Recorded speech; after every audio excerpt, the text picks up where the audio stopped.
താങ്കളിപ്പം പറഞ്ഞ ഈ story complete വളരെ നന്നായിട്ട് പ്രസന്റ് ചെയ്തിട്ടുണ്ട്.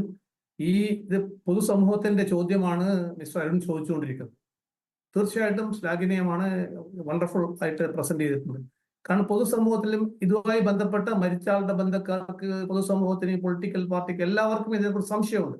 ആ സംശയം ദൂരീകരണ ഉത്തരവാദിത്തം പൂർണ്ണമായിട്ടും സംസ്ഥാന സർക്കാർ തന്നെയാണ്. എന്തുകൊണ്ടോ സംസ്ഥാന സർക്കാർ ഫെയിലിയർ ആയി എന്ന് നമുക്കൊക്കെ തോന്നും.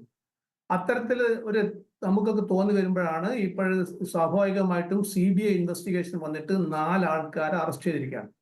അപ്പൊ ഈ ഡാൻസ് ഓഫ്, അതായത് special action force, district anti narcotic special action force, ഈ നാർക്കോട്ടിക് പോലെയുള്ള കാര്യങ്ങളിൽ ആ ജില്ലക്കകത്ത് ഉള്ള ആ മെനേഴ്സ് ഒന്ന് കൺട്രോൾ ചെയ്യാൻ വേണ്ടി ഇത്തരത്തിലുള്ള ചില സ്പെഷ്യൽ ആക്ഷൻ ഫോഴ്സ് ഉണ്ടാക്കാമെന്ന് പറഞ്ഞിട്ടാണ് ഇങ്ങനെ സ്പെഷ്യൽ ആക്ഷൻ ഫോഴ്സ് ഉണ്ടാക്കിയിരിക്കുന്നത്.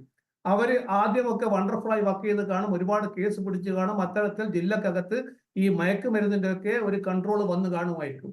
അങ്ങനെ വന്ന് കാണുന്ന സമയത്ത് സ്വാഭാവികമായിട്ടും ഇത്തരത്തിലുള്ള ഈ സ്ക്വാഡ് മെമ്പേഴ്സിന് വല്ലാതെ തലക്കനം വരും. അവര് SPI ഡയറക്റ്റായി ഡീൽ ചെയ്യും. അപ്പം അവർക്ക് സ്റ്റേഷനിലോ SHOമാരെടുത്തോ അല്ലെങ്കിൽ അവരോടൊന്നും ആൻസറബിൾ അല്ല, they are answerable direct to superintendent of police. അപ്പൊ സൂപ്രണ്ട് ഓഫ് പോലീസിന്റെ ഒരു സപ്പോർട്ടുള്ള ഒരാളെന്ന നിലയിൽ അവർക്ക് ഫ്രീ ഫോർ ഓൾ എന്ന നിലയിൽ കാര്യങ്ങൾ ജില്ലക്കകത്ത് മുഴുവൻ സഞ്ചരിക്കുകയാണ്.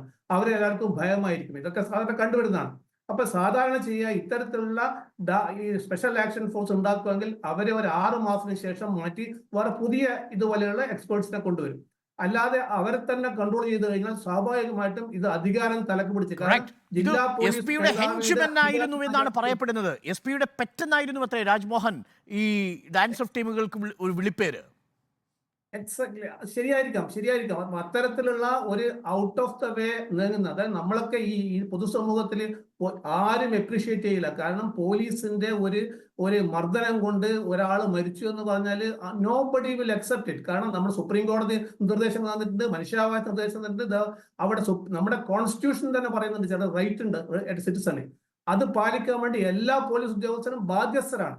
അഡ്വക്കേറ്റ് മുഹമ്മദ് ഷാ, ഇതിൽ വളരെ പ്രധാനപ്പെട്ട ഒരു ആംഗിൾ കൂടിയുണ്ട്. ഈ തമിർ ജഫ്രി ഈ കേസുമായി ബന്ധപ്പെട്ട ഒരാളുടെ പേര് പറയാൻ ശ്രമിച്ചിരുന്നു. അയാളുടെ പേര് പറയുമ്പോഴൊക്കെ ക്രൂരമായ മർദ്ദനം എന്നാണ് ഈ തമിർ ജഫ്രിയോടൊപ്പം കസ്റ്റഡിയിലാവുകയും പിന്നീട് പുറത്തു വരികയും ചെയ്തവരുടെ മൊഴികളുള്ളത്. എന്ന് പറഞ്ഞാൽ ഇതിലൊരു മറ്റൊരു ആംഗിളിൽ ഒരു ഗൂഢാലോചന താങ്കൾ കാണുന്നുണ്ടോ അഡ്വക്കേറ്റ് മുഹമ്മദ് ഷാ?